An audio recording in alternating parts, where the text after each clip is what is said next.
What if the reason you're burnt out isn't because you're lazy, but because your ambition is running at a pace your nervous system can't handle? Most of us are trying to grow, but we're doing it in a way that's actually breaking us. Today on Beneath the Noise, we continue our deep dive into the hardest lessons about growth. We're discussing why healing might actually make you less tolerant of the world around you, and why the most important progress you make will be completely invisible to everyone else.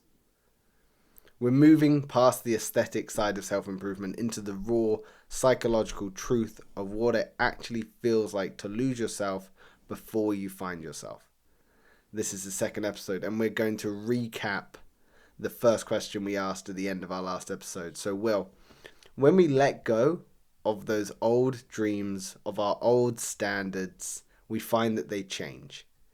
We often hear that healing makes you more peaceful, but have you found that it actually makes you less tolerant of the noise and the fakeness you used to ignore? I think so, because it seems like fluff. It seems like, what's the word? Brain's gone. Stop working. Come on.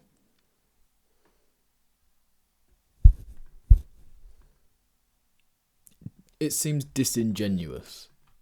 It seems like you're just doing things with no real goal other than to stop me making progress.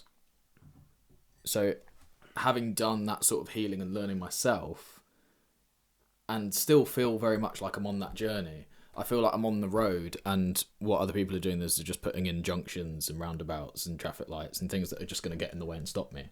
Does that make sense? Yeah, so there are more barriers. That outside noise is almost distractions, and because you can see the way through the traffic, or at least you understand the journey that it takes to get from where you are and continue along that road, the outside noise of people that are maybe not on the same path is, like you say, a deviation from that path. It's a roundabout, it's a stop here sign that's just going to throw you off course. And obviously when you're not on that road, you're not aware of that. You're just sort of available for the world to toss and turn you wherever it might want to. Whereas if you feel confident on the road you're taking, you can hear that, and you're likely going to become less tolerant of it because you understand what it means to be on that path. I don't know if I would say whether it ruins your peace. I suppose when you're on that journey, you would have to be protective of your peace. But I don't know if it would ruin your peace unless you allowed it to. Yeah, I mean, I would say that I've found it more to be like, when you're in flow state and you're just, the world is sort of there and it's not that much of a consideration, you're just zoned in. That is where I find peace. So other people creating distractions, it's like, I just want to sort of bat it away. It's like, no, this is my thing. And then if I come out of a period of intense focus / have been peaceful too long, then I still don't have time for just fluff and rubbish. It's like, if I don't think something is a productive use of my time, I just won't do it because I know what my goal is. Yeah. And that is personal as well as professional. But personally, like, if I want to spend time with Soph, there is nothing anyone's going to do that's going to stop me doing that. So do you think people's ambition outruns their nervous system? So what I mean by that is, so much of what society or people call drive, I suppose, is just trauma or fear-based survival responses, fight or flight or freeze, fueled by the stress hormone. So do you think it's sustainable, grounded motivation, or do you think ambition is just keeping your nervous system in a loop of self-preservation?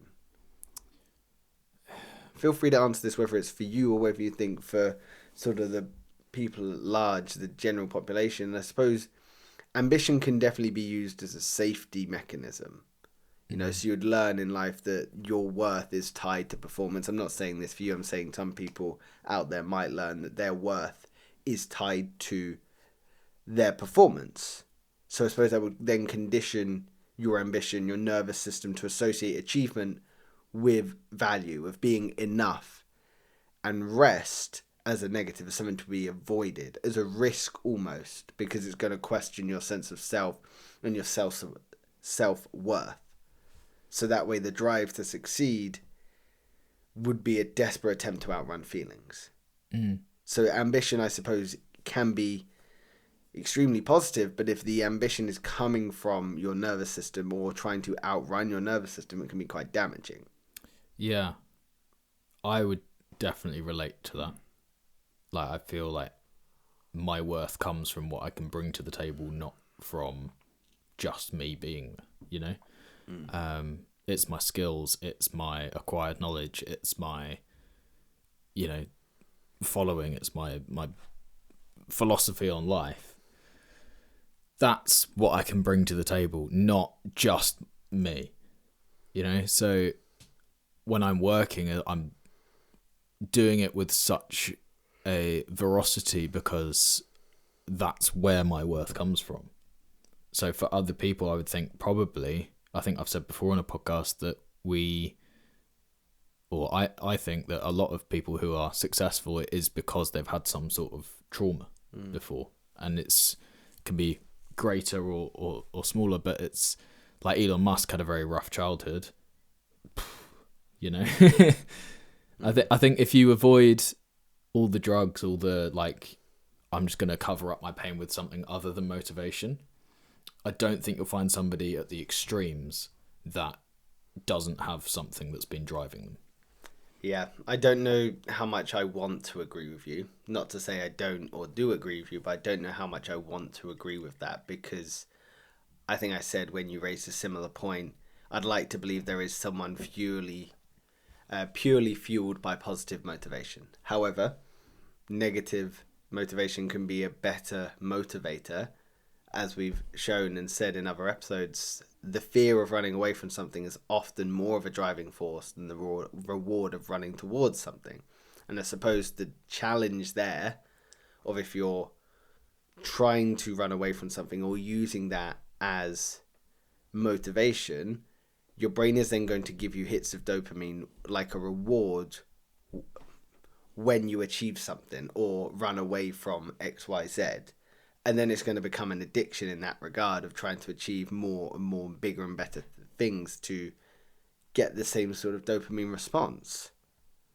Which, yeah, is, like you say, there's probably worse ways to handle it with drugs, alcohol, whatever other vice you might want to choose, gambling, whatever it might be.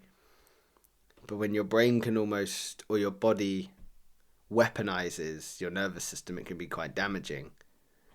And then I suppose it's going to allow people to neglect recovery as well, which is quite scary. So if you're fueled by a negative motivation, I'm going to coin negative motivation, sort of those demons you're running away from, you're going to need to feel like you have to keep moving rather than taking the rest where it's needed and taking the back seat, taking more care of your internal monologue, your internal system, and working out what you need in that moment. You might just be so focused on achieve that, you know, you kind of get lost in the weeds, and then the recovery becomes when I burn out.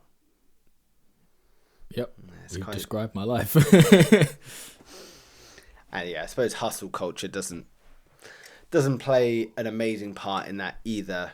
But, you know, outrunning your nervous system, or your ambition outrunning your nervous system, has negative connotations, but I suppose it also has positive connotations. I just wonder if the person listening feels like that is them, how much are they listening to what their body is trying to tell them?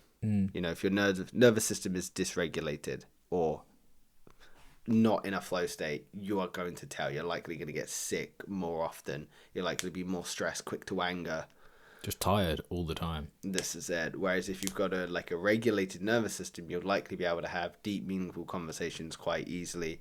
You'll understand that rest is important, and your body will be able to give you that when you need it as well, without crashing out. Yeah. But I also think, you mentioned hustle culture there. I think hustle culture came about because people didn't want to turn to drugs or alcohol anymore. They wanted somewhere positive to put this sort of pent-up energy. I think that's where hustle culture probably came from. It's like this, have stuff in my past. I'm gonna make a difference. I'm gonna change. I'm gonna be the person that brings my family out of the slums. I'm gonna be the person that brings my family forward. I'm gonna make sure that my kids have a better life than what I had.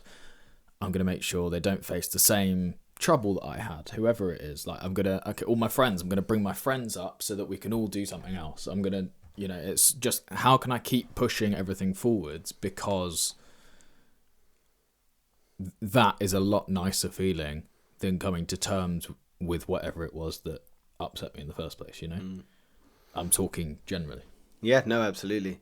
So I'm curious if there's a happy middle ground that people could achieve, or rather the middle ground might shift for everyone, because like you say, some people might be so happy or blissfully unaware of any traumas pulling the strings, so they would rather be hyper successful than face those issues. But I wonder, everyone's barrier might be slightly different. Some people might feel comfortable exploring it a little bit more. So I suppose there's steps you'd have to take, like viewing rest as a strategy to achieve more, like a mandatory part of your performance recovery, like a mandatory part of your plan rather than a weakness. Yeah.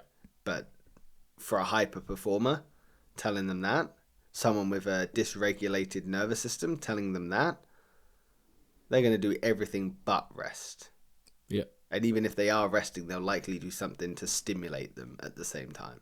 Yeah. I relate to all of the above. Mm-hmm. I hate having days off.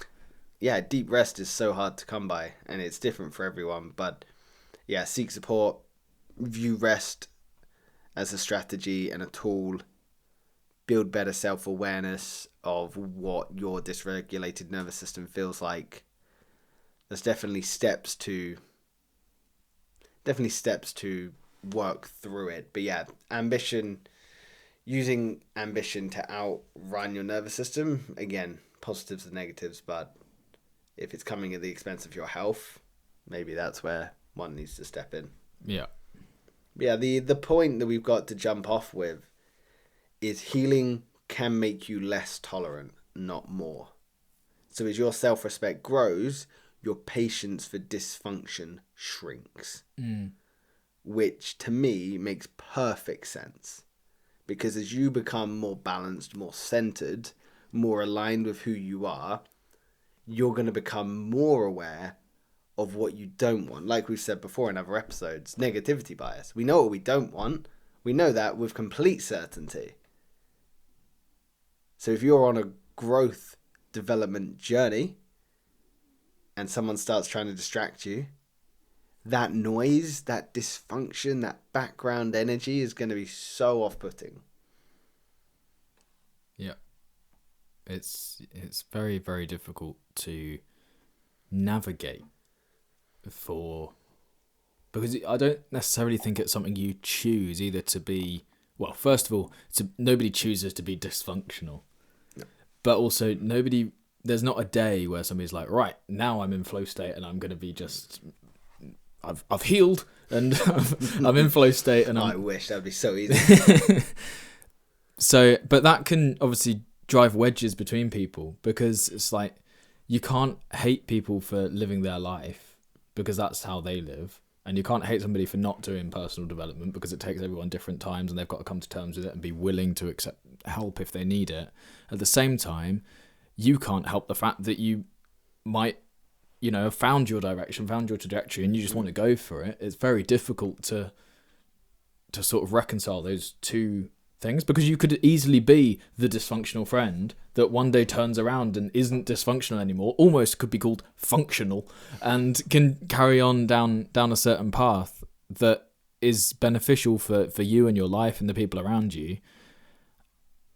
Trying to reconcile that is very difficult. Absolutely. Although I think what you're trying to get at, and I might be wrong, so please correct me if I am, but I almost hear two separate points, which is the first one's setting boundaries. So as you become more aware of who you are, or you start going on your development journey, you're going to learn to start saying no to things, which is setting a boundary. And for someone that maybe doesn't know how to respond to someone setting a boundary, or has never been in a relationship, be it romantic, personal, whatever it might be, where someone does have that self-belief to be able to set a boundary without overstepping or insulting the other one, you're going to learn to set healthy boundaries, which is going to feel uncomfortable or scary at first, but it's naturally going to put up a barrier for those that are not ready to receive it.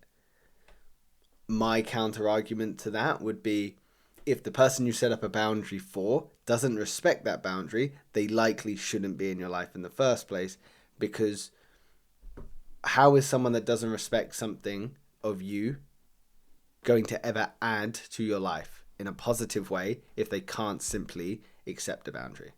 Yeah, it's very difficult. It's acknowledging the fact that just because your calendar's empty doesn't mean that because you're not doing anything tonight, that doesn't mean you have to go out with your friends. That doesn't mean you have to do anything. It's still your time. If someone doesn't respect the boundary you've put, it means that they value themselves more than you, which is fine. You know, everyone's living their own life and they should value themselves, but it shows that they don't value you enough to consider your side. Yeah. So setting a boundary can be scary, but it's a part of growth and it's a part of the self-development journey, but ultimately it's a really great one to master. Absolutely. And you learn very quickly who's on board. You know, I have this with a few of my friends. I said this with you as well recently, is we should have the relationship where we can say no to each other. If I'm asking too much, if I'm saying too much, you need to be like, no, like this isn't working. Again, same with business. We're running a podcast that will one day be very successful. It's not going to be successful if we can't say no to each other or say, no, that idea sucks. But here are my reasons why. Yeah. If I was just shooting down your ideas, it'd be a different discussion. But the other thing I heard as well from you is increased self-awareness. So as you become more adept at understanding who you are, your self-awareness is going to grow. So you're going to become more aware of your needs, wants, values, emotional limits. This clarity makes it easier to identify behaviors in others that are not aligned with their well-being. So how are you going to hang out with other people that don't respect themselves when you're trying to respect your values, needs, emotional limits? So yeah, those are the two things I picked up on. Would you agree or disagree? Absolutely. I think you're a very intelligent man for being able to extrapolate those points out of what I said and break them down so eloquently. I listen to what you say. I know. It's nice because I like the way your brain thinks.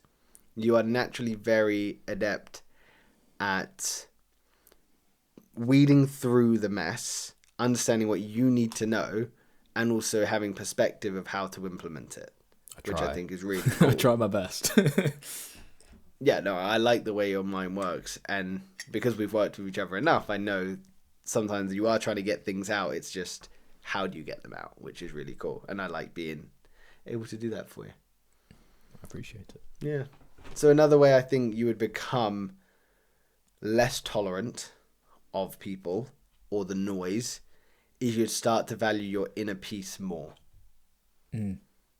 Because as you become quote unquote more healed, I don't like that term, but as you move towards a state of healing, your inner peace is going to become super important to you because you're going to understand that's where the growth is, that's where the work is. And if someone's going to ruin your inner peace or give you distractions, you know, if you're trying to stop drinking and there's a friend in your life that just wants to take you out, they want to, come on, let's go party, one drink won't hurt, you know, just have a couple with me, it's my birthday, whatever it might be, they're going to start ruining that, like, that little bit of peace that you've built. And you're going to be so over it as well as you get more and more down the line. At first, you'll feel guilty because that's the setting the boundaries. But then as you go further down, you're like, just shut up, you know, go away. So the line there was another thing that creates intolerance, essentially, is just, what was it that it said? So the line we're discussing is healing can make you less tolerant, not more. Yeah, it's just same. It's the advice. It's so funny. Everything we say on this is basically just what parents say growing up. It's like Shock. Hang around. Parents knew better. Yeah, I know, right? It's almost like life experience pays. Like, surround yourself with the types of people you want to be surrounded by. Like, duh. But yeah, like actually doing it And it's difficult again because everyone goes through life and has different transitions at different points. It's like your friend that you had when you were in primary school that you've kept all the way through your life. You couldn't have known when you were becoming friends with them in primary school they were going to become 24 years old and go out drinking every night. It's like that is a very different friendship at that point. Yeah. So if that's not the path that you think you're meant to go down, it's okay to walk away and take steps back. Absolutely, yeah. And it's a difficult realization, especially like you say in that scenario if you've been friends with someone for so long. But friendships can come and go. And you've got to grow together. And if the same way you're growing aligns, perfect. However, if you don't align in the same way or your growth is slightly different, it is okay to, with love and respect, move away from that relationship. Why would you stay in something, relationship, friendship that doesn't serve you? Job that doesn't serve you? Yeah, anything that doesn't serve you. Why would you hang out with it, stay around with it? Exactly. So there's a term called the window of tolerance. So in psychological terms, healing aims to expand your internal window of tolerance, the zone where you can manage emotions effectively without shutting down, so hypoarousal, or panicking, hyperarousal. So there's an internal and external battle going on at that point. So while you may become more tolerant of your own internal emotions and stresses, you simultaneously become less tolerant of the external environment that pushes you out of this window. There's a really interesting catch-22 there. And secondly, there's the transition period. So during active healing, your window might temporarily feel narrower as you process old trauma, leading to increased irritability or a need for solitude, which I definitely agree with when I was at the beginning, even now in my healing journey.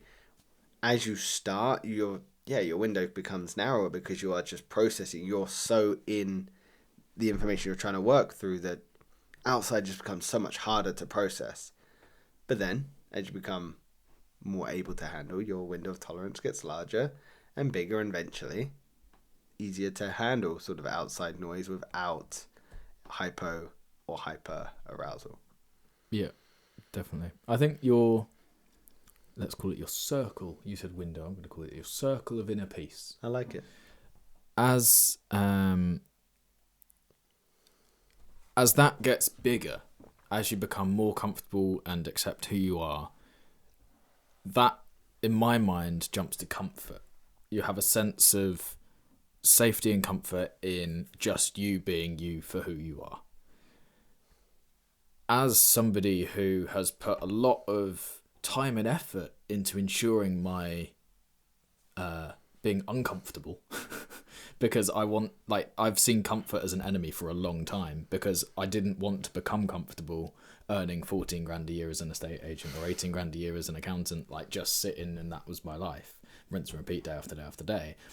I've found a signal of I need to change something when I'm comfortable because that is like, I don't want things to stay the same. I want to improve. Now, here's the conflicting idea with, as I've slowly become more self-acceptant, is that's a comfortable feeling. And acknowledging the fact that it's okay to feel comfortable when it's on your terms. But feeling comfortable because of external things, I've got nothing going on this evening.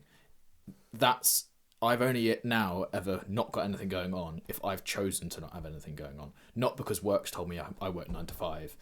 8 till 10 p.m. If I want to be working, I could be working. I'm not going to be off just because somebody else has told me to be off, So I think that's an important thing to acknowledge within this conversation, is that if you do have a tendency to be a high achiever or you have a lot of drive, is like, try not to shut off every level of comfort. Is like, it's okay to feel comfortable if it's on your terms, but don't just be comfortable because your life is comfortable. Does that make sense? Yeah, you're going to need those windows of comfort to allow the healing, the work, to feel less stressful in the long run. It's those moments of relaxation, letting your body regulate, back to what we said of dysregulated nervous systems. If you regularly, however that might look to you, allow your body to relax, mind to relax, you're going to start to regulate your nervous system, which is going to allow you more focus and attention when you are doing the thing that you are choose to be doing. Yeah, absolutely. So the outcome of this is, in many ways, you're prioritizing the peace. You're just shifting from putting up with things, air quotes, to maintaining inner harmony, inner peace, that circle that you spoke about, the window I spoke about. You're just moving from putting up with things because it's just the way they are to prioritizing that circle. Yeah. So healing can make you less tolerant. This isn't coldness. If anything, it's more just you reaffirming or reclaiming your autonomy, which is cool. So, well, let's jump into a question here that we had prepped. If healing makes us less tolerant of our old environments, it eventually forces us to walk away from them. Yeah. But when we leave the old world behind, we hit a void. Why does finding your true self always start with feeling like you've lost your entire identity?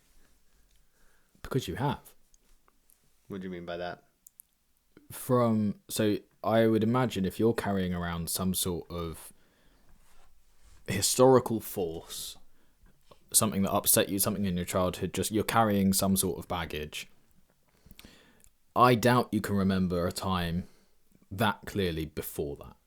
Maybe it happened more recently, so maybe you can, but let's just say, because for me, like childhood stuff, right? So you carry that around into adult life. All you can really remember is the feeling you've had inside of like, oh, I've just got to do more, I've just got to do this X, Y, and Z. So when you heal from that, it's like you are no longer driven by the same thing you were driven by. And I know it seems like maybe that's a little thing. It's like, that's just your drive. What about all your connections, all your family relationships, all of this stuff? It's like, yeah, but that was your driving force to get out of bed in the morning. That was your driving force to how you make decisions. Am I going to work today, or am I going to go and hang out? Am I just going to have a day where I sit on my own, watch TV? Am I going to drink loads? Am I, whatever it is, it's like that is your filter for what every decision goes through, whether you like it or not. That was what the thing was. So as you come to terms with it, it's like now you've not got that filter at all. So it feels like you're just floating around in this space, as you put it, a void. Like, yeah, because I could work today, but I don't feel the same sort of push. It's like, oh, but I should be disciplined. And then you sort of start questioning everything. It's like, hang on a second. Discipline is doing things that you don't want to do over and over and over without an immediate gratification, right?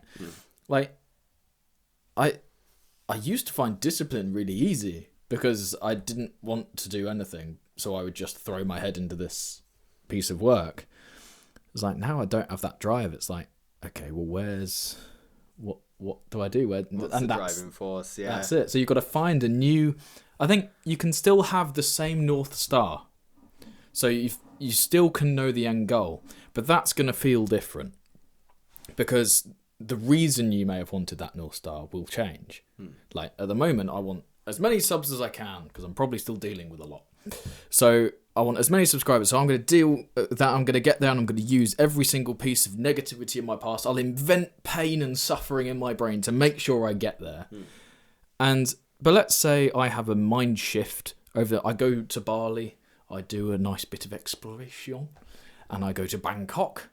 And I enjoy banging cock or whatever they do over there. And pretty much it. That's it. That's what you do in Bangkok. And it makes me say Phuket. I'm just going to carry on doing YouTube, but I'm doing it with some sort of freedom now.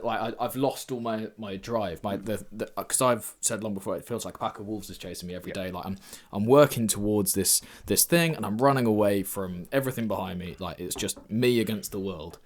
If I lose that, I'm going to feel supported maybe by the people around me.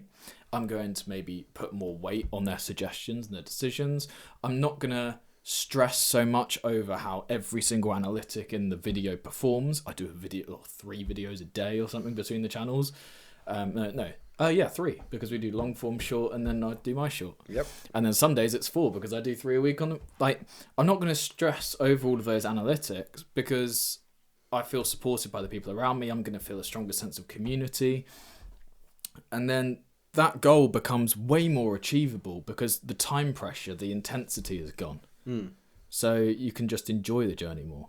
Yeah. Is what I'm assuming. No, I like it. I like the way you took it, because it's more about the journey rather than you embracing the void and feeling lost. It's more about just understanding the person you've become is still able to identify with the same North Star and continue to work towards it. I suppose it implies a sense of, as well, the healing having somewhat of an end purpose as well, going through all this inner work, developing yourself for the sake of getting better or more aligned with your higher self, which is really cool. When I think about why does finding your true self always start with feeling like you've lost your identity, it's almost because I think that humans like to name things. We like to identify with things. So we find ways to navigate the world based on who we think we are, who we say we are, what we've heard, what we've internalized. So we find all these different ways to identify ourselves, and they become our values and our ways of navigating life. So once you start to align with your true self, those start to be stripped away. And the way you navigate life will completely change because you've got an entirely different set of values. So that void, for me, will feel very much like you are trying to navigate with the lights off at the beginning. And then as you start to understand that you can drive a little bit quicker, those lights start to get a little bit brighter. You understand more about how your values play out in actuality and in practice. Those lights get slightly brighter further still. That's how I maybe think about this, because finding your true self often begins with feeling lost because our false self, the old version of ourself, is built from roles, expectations, and possessions. And they tend to crumble after major life changes or change of career or big spiritual enlightenment or whatever it might feel. So it's going to force us to shed the inauthenticity and reconnect with our genuine values. But in that process, that's where the void is, in my mind. Yeah. It's going to help you feel lost. And you've got to find the ways to get back onto your true self. Do you have any moments in your life where you feel like you've come out the other side of something and have fallen into that void? What do you mean by fallen into the void? So you've come to some sort of epiphany, or you say you've been traveling, you've come back, and you feel like you've done some sort of healing when you were away, and you've come back, and then you feel slightly directionless, slightly, I don't know. Anything like that? Does anything come to mind? You might not have. I'm just curious. I've had similar mindsets. I think it's been very similar to what I've been going through this last few years or year with the current role I'm in. So obviously I've just decided to leave my job, but I've only got a few shifts left. Excited. And I'm petrified in a lot of ways, to be honest, but I'm very excited. And that felt like I had to lose myself a little bit. I had to step into the void because it's so unknown. I'm stepping into the complete and utter unknown in that regard, but it's going to allow me to flourish in other ways. That's maybe the best way I can describe that, is I am stepping into the void of just pure unknown. It's a major life shift, but I don't think there's been, and all the healing that's come with it. So now I'm curious about how this new sort of authentic version of Connor, or more authentic version of Connor, is going to navigate life with these new profound values. Do you have anything that comes to mind? Oh, that was really interesting. Do I have anything that comes to mind? Yeah, mine probably came from a different direction, but I felt very in the void the week after hitting 100k subs. It's like, now what? Like the goal has moved. Like I feel goalless. I feel like it was all the expectations I put on myself by the time I got to that point was like, oh cool, so now I've woken up and I have 100k subs, which means I am completely emotionally fine. I'm completely earning enough money. I can have whatever life I want, and I've got like everyone around me. I can bring all of them up. I can buy all my friends' houses. I can do. And then you're like, hang on a second, like I barely pay my own rent here. Like, what's gone wrong? And that feeling is very disconcerting because you just don't know, like that was the in your head, every goal, everything had always led to that point, and that was when everything, like that's when the pressure was going to be taken off. It's like, oh, I can breathe now slightly. It's like, well, I can't breathe financially. I'm still the same person I was before. How do I like what happens now? Yeah, you're navigating with a completely new lens. Because maybe the expectations you thought you would have been shattered. Yeah. So that was like my void. Yeah, no, I like it. It leads us very well on to the prompt. So, growth often feels like losing yourself before finding yourself. So, before clarity arrives, identity dissolves. So, there's almost a bit of grieving that needs to happen before embracing the new version of yourself. And it's got here as well. Old motivations stop working, familiar goals seem hollow. Which I suppose is similar to what you were describing with your transition from 100k to, wow, okay, I'm here. Well, this is what life's like on the other side. You know, the familiar goals probably seem a little bit hollow now. Moving towards it's quite tough. So why does growth need to feel like losing yourself before finding yourself? Why is that such a profound experience one must go to when they are growing? So it seems like quite a sad thing to have to go through. I think it's the contrast between expectation and reality. And I suppose the content you see around people hitting these great milestones is all very much glorified. It's never like nobody's ever crying because they've hit 100k subs. Like nobody's upset about that. Like if anything, they're happy. And it's, yeah, but what you don't see is as soon as that camera's off, it's like, that isn't a continued, long-lasting, lifelong moment of happiness. It's, yeah, I achieved a goal. And then the camera goes off and it's like, what now? So layers have been stripped away. Yeah. And it's, when you're in that reality, and I'm doing it in the context of YouTube just because that's my life, but it can be anything. It could be like, okay, as soon as I achieve 90 kilograms in toned muscle mass on my body, I will be very happy with the way I look, and everything will be fine because I'll be able to talk to whoever I want. I'll have an extra confidence when I walk in a room. And then you might achieve it, and you might be like, okay, well, I don't feel any more confident. Do I have more muscle? Yes. But has anything other than that in my life changed? No. Yeah, so it's like the shedding of old identities, really, isn't it? Because it breaks the fourth wall. It allows you to see beyond what was already an arbitrary, or not arbitrary, but it was a value, a way to navigate life. But because you're shedding it away, you're realizing, oh, wow, this is who I am on the other side. So you're shedding away habits, identities. The comfort is going to feel like a painful loss because you no longer have it. You know, you no longer have that ambition. The values are slightly different. But I suppose it's the necessary unraveling to make space for stronger, truer selves to emerge. It will create more freedom for you, a new path to explore. But that has to come from the emptiness. I suppose that's the losing yourself. So growth will feel like loss because you're shedding those old layers, but you're also unburdening yourself.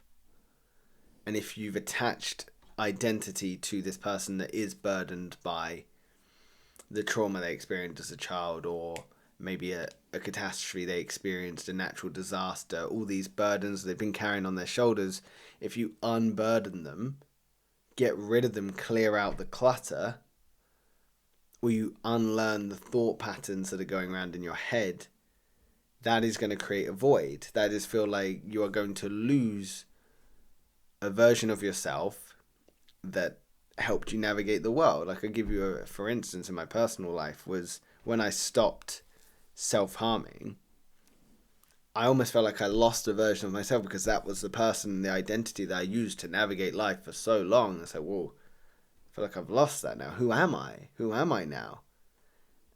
And in the moment, I was like, why is this such a big thing? You know, I should be happy because I've just overcome such a huge challenge. But in reality, I felt a bit lost. I was like, oh, God, you know, who is Connor without this identity?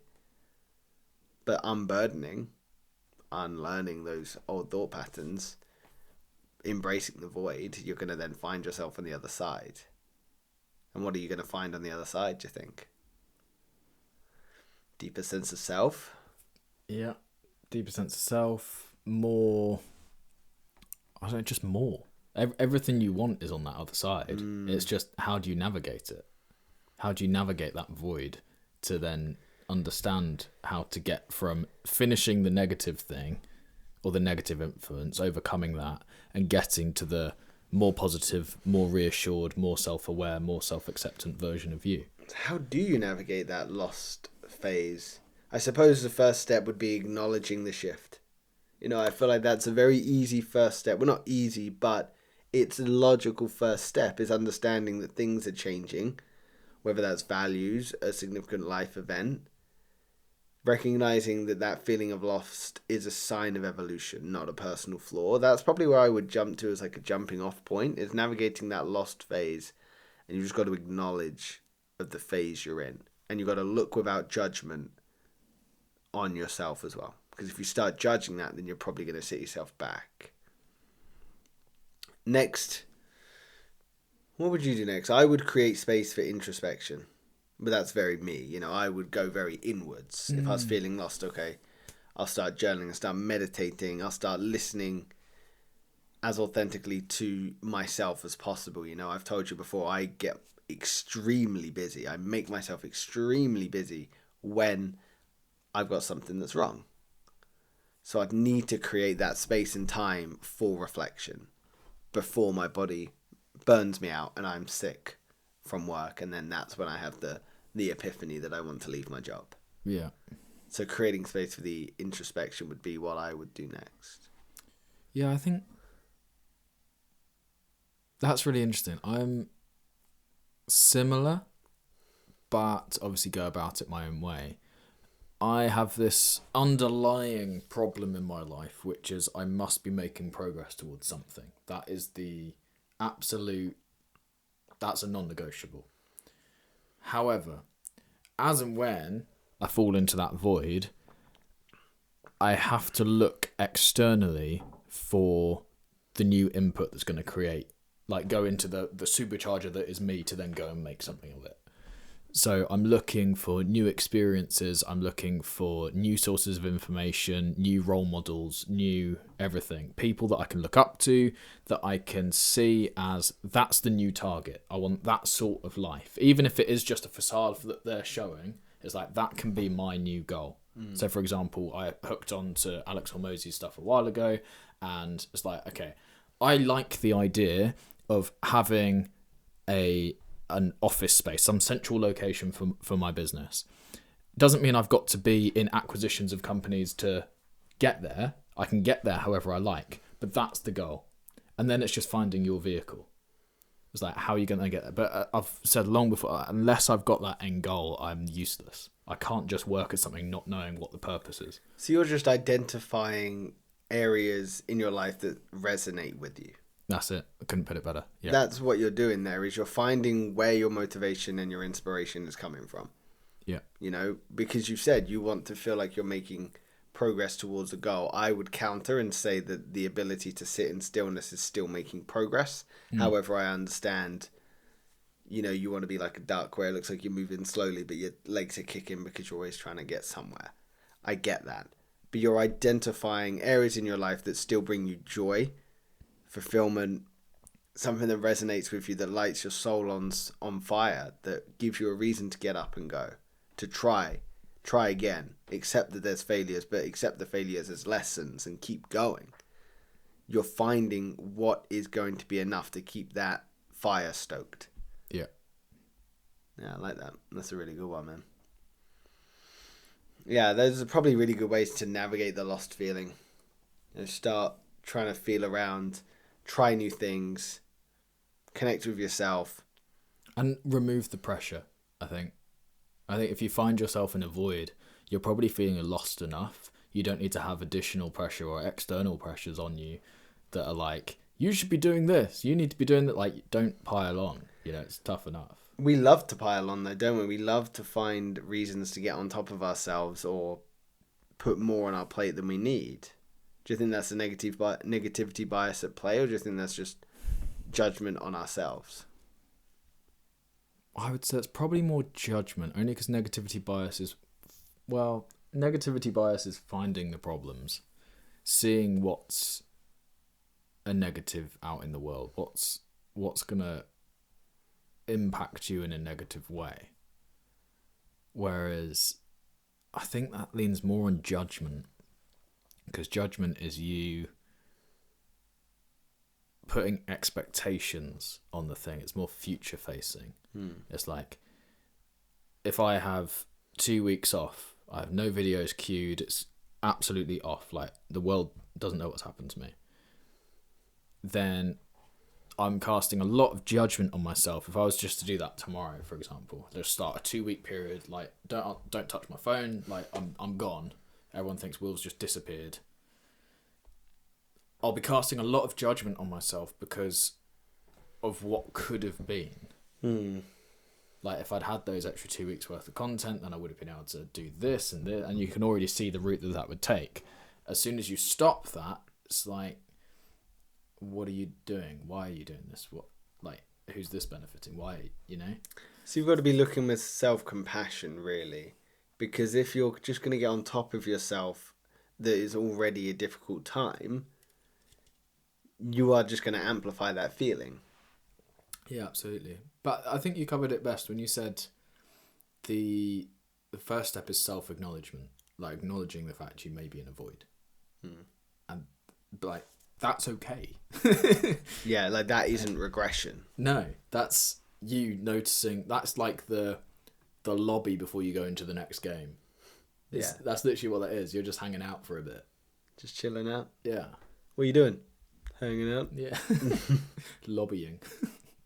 It's a good term. I like it. I'm lobbying. I've been doing it for the last 10 years. Yeah. So while we are in that void of losing ourselves, it looks like we're doing nothing to the outside world. How do we stay motivated when the most important growth of our life is completely invisible to everyone else? I don't think you do. You don't think you stay motivated? Not if you're in a void. Okay. I don't think that's a place or time for motivation. But motivated towards the goal of development. Because really, when you're in that void, it looks like you're losing yourself. It looks like you are doing nothing to the outside world. Again, it might be that duck analogy where the duck is just sitting there, but its legs are doing this. You know, you might look externally like you're doing nothing. So how do you stay motivated on your self-development journey when the most important growth is completely invisible to those that are looking? And like, for instance, I've been in therapy for the last 2 years. You know, I've just stopped because I'm about to go traveling. No one saw that I was going every Tuesday evening at 6:30 for an hour. No one saw that. I mean, people knew it, but you know, they don't see it. So how do you stay motivated? What metrics do you use to keep that inspiration high? Or is inspiration the wrong word? Is it discipline? Because we've said before, inspiration is just the spark. Yeah. Motivation is it's a bit more tangible, whereas discipline's the actually doing it. It's the unsexy work. Maybe it's the promise of the next chapter. You feel like or maybe not the next chapter, but the 10 chapters down the line. So it's the connecting to the why. It's understanding why you're doing it. Yeah, and knowing that although it's uncomfortable in the short term, the long-term benefits are worth it. So defining your intrinsic motivation. Yeah. You know, what is your passion? What's your purpose? What's your reason for doing this? So it's defining a strong why is a good motivational start. I suppose visualization at that point would be a really good tool. Because if you've got a clear defined why, or you understand what you're doing or why you're trying to achieve that thing, visualizing the person that you might think you might be or the opportunities that might present themselves is likely going to give you some sort of motivation as well. I think the clearer you can see your future, the quicker it comes. And I think it's okay to not see the future, to sometimes be feeling around in the dark. But the understanding why you're doing that, why you're feeling around in the dark, why you're going every week to therapy, why you're having difficult discussions with your family members because you want to improve those relationships. You know, if you wanted to improve your relationship with your partner and you knew you had to have a difficult conversation, but you didn't quite understand why you were having the discussion, likely that discussion will go off the rails.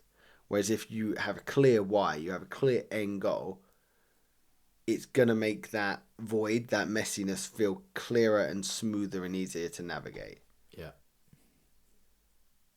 Yeah, so staying motivated when it's invisible to everyone else, I suppose it just requires discipline as well. Understanding that consistency, discipline of sticking to the plan is just going to compound. It's more crucial than the motivation. It's the discipline. It's the showing up every single day or every week or however much it is. And it's going to start to compound. And eventually you're going to become a better person. So it's really sometimes just doing the thing, even if you don't want to. Yeah. Sometimes the motivation needs to be pushed aside and it's just discipline. Yeah, I think you can fix everything in life with just discipline. Yeah. Like what? Is there anything that wouldn't be fixed by discipline? I don't think so. It's a really tough question. Anything that wouldn't be fixed by discipline. So discipline is an admirable trait to embody. Yeah. So I think actually we can summarize by saying, if you want to be happy in life, you must practice gratitude daily. And if you want to achieve anything, any goal on any level, you must have discipline. So if you have gratitude and discipline, they're the only things that matter. Discipline and gratitude. I don't think there's anything else. Happiness is fleeting, sadness is fleeting, anger is fleeting, joy is fleeting, growth is fleeting because you don't grow every day until you die. Damn, there you go. We're geniuses. We've cracked life.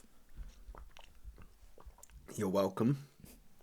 It was you as well. You did it, not me. No, but you gave the explanation. I just summarised. I just prodded and proked. Here we go. It can go downhill now. When you drop a bomb like that, yeah, this is it. It's all can go off the rails. Yeah, you can breathe. The retention graph's just off from here. People are like, okay, I've got what I wanted. That has fixed a lot of things in my life there. If they're the only two things that matter. Discipline and gratitude. Yeah, because I think life is just creating simple frameworks. Like if you can have there's so many different.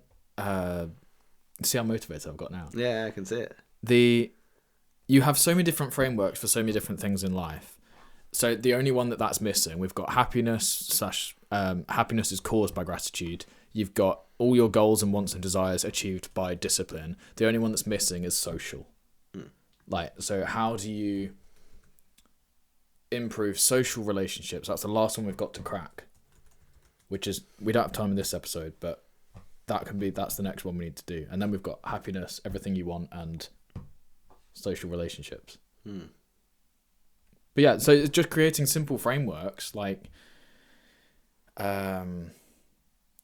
the pull is to try and make everything as complex as possible, because we usually make plans while we're in that hyper idea phase. It's like, oh, I've had this great idea for this, and that then so making a video, I'm not just going to think, oh, I'm going to do the video, I need to write the script, I need to do this, I need to X, Y, and Z. Actually, if I want to be happy at the end of that day, I need to make a video. It doesn't really matter how I make that video. It's all to do with, if I'm grateful for the opportunity I had to make that video, then I'll be happy with it. And you're disciplined enough to do the work. I was disciplined enough to do the work in the middle. Yeah, no, I like that. That's really interesting. So discipline and gratitude, those are the two. They're the two main ones. For if you're on your own, yeah, they're the two main ones. The only one we need to solve is social now. Social. How do you?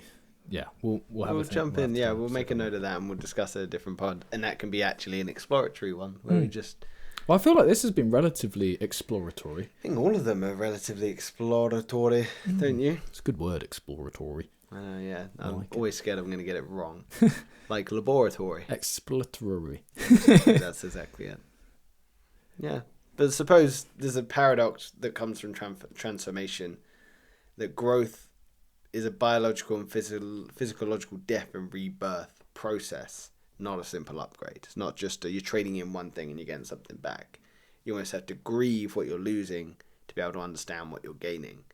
And without that grieving process, you're not really going to understand what you're giving up to fully comprehend what you're gaining. Again, it's gratitude. You're understanding what you're giving up to fully comprehend what you've gained. Yeah. And tolerance or stricter boundaries aren't messiness. They're natural results of a regulated system rejecting chaos. So being able to put down clear boundaries to be able to block out that outside noise that we spoke about previously. It's your regulated nervous system, it's your regulated healing process that's able to block out that outside noise and put your internal dialogue as a priority rather than listening to everything else that's going on. Yeah, interesting. So there's little applause for restraint, self-awareness, or emotional regulation. I suppose this is something we need to get over to people, is the unsexy work, the difficult work is often unseen. And that's okay. Yeah. You've just got to do it. Like,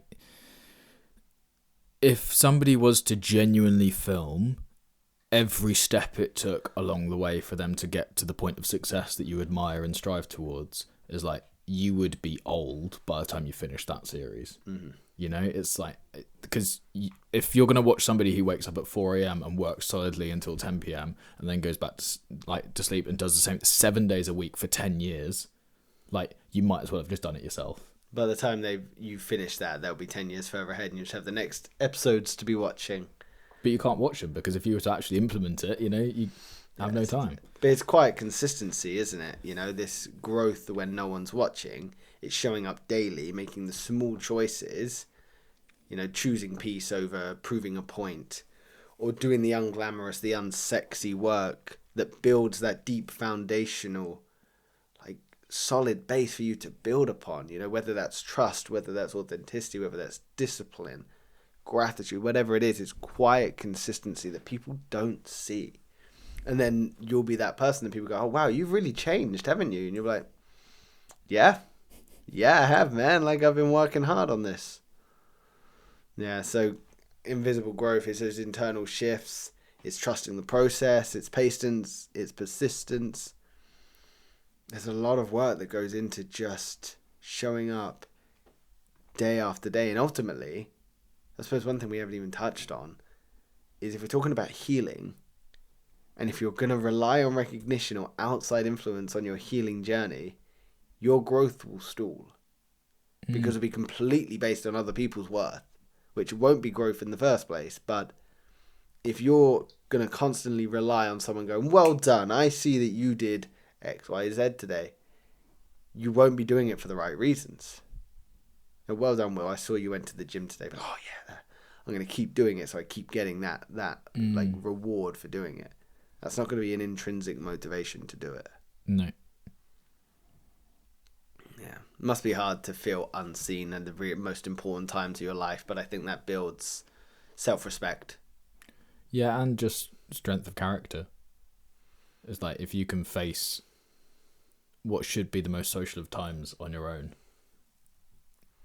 Adversity, yeah, I suppose it builds a really strong level of adversity.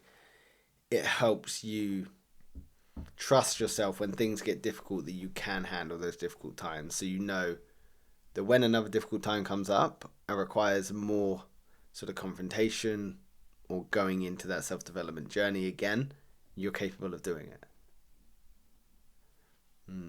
Growth is invisible to everyone except you, which is difficult, lonely, but ultimately it's your journey.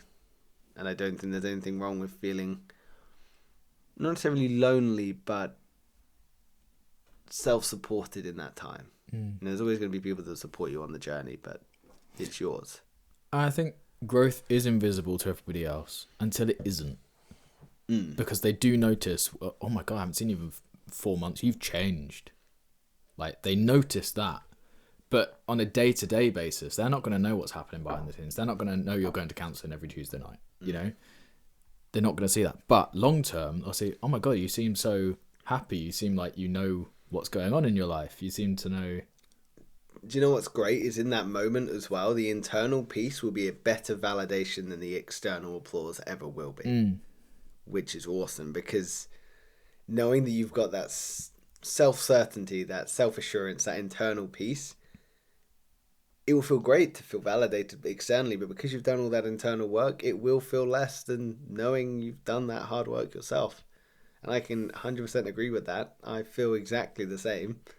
You know, when people say, oh, you've changed, I can really see this therapy's like taking work. I'm like, yeah, it has. Thank you for noticing, but I'm aware. Like, yeah, it feels great. Yeah, it's really cool.